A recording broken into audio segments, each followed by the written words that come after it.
Halo, salam sejahtera untuk kita semua. Perkenalkan saya Lydia Ananta dengan NPM 2310103065 dari K1 Manajemen.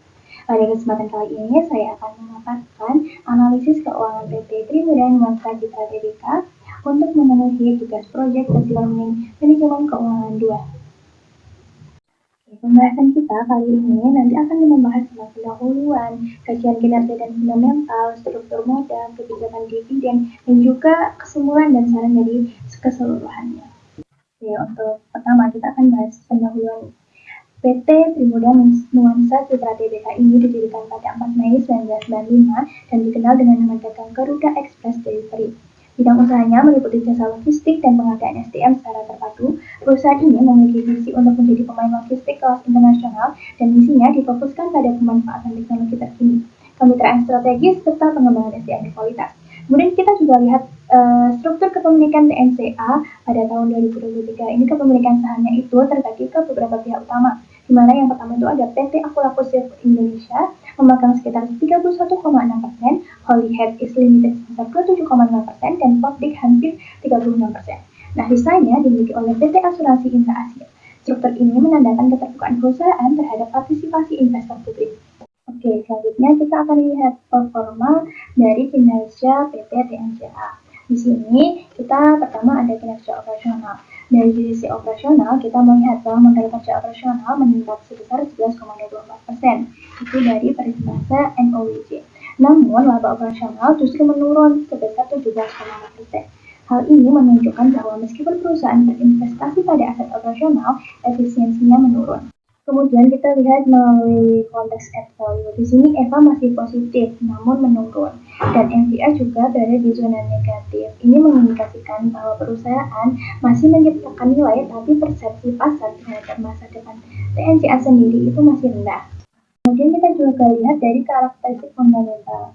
Di sini seluruh rasio profitabilitas mengalami penurunan. ROE turun dari 1,74% menjadi 1,01% dan operating profit margin dari 1,01% menjadi 0,64%.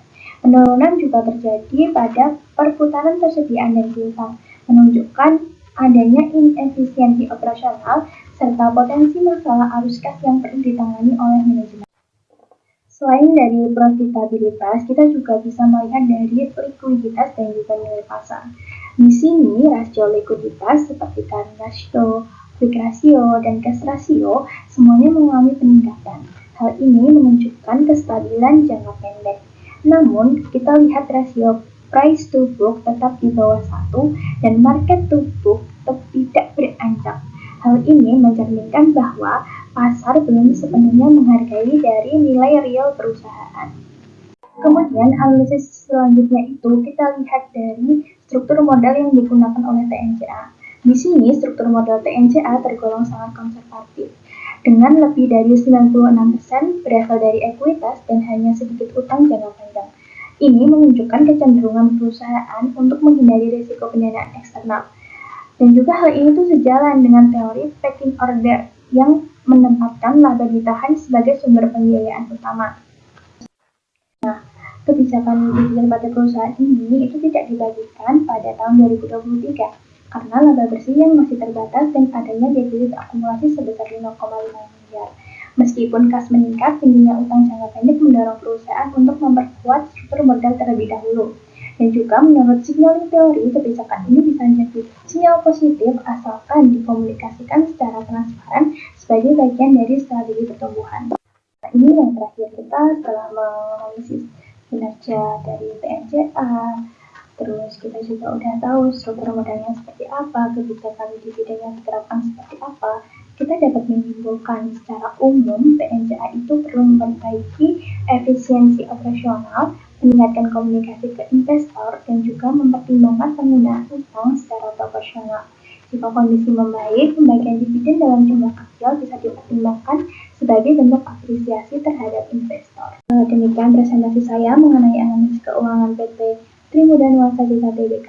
Semoga paparan ini bermanfaat dan dapat memberikan gambaran yang lebih jelas mengenai dinamika keuangan perusahaan terpadu sektor logistik. Sekian dari saya, terima kasih atas perhatiannya.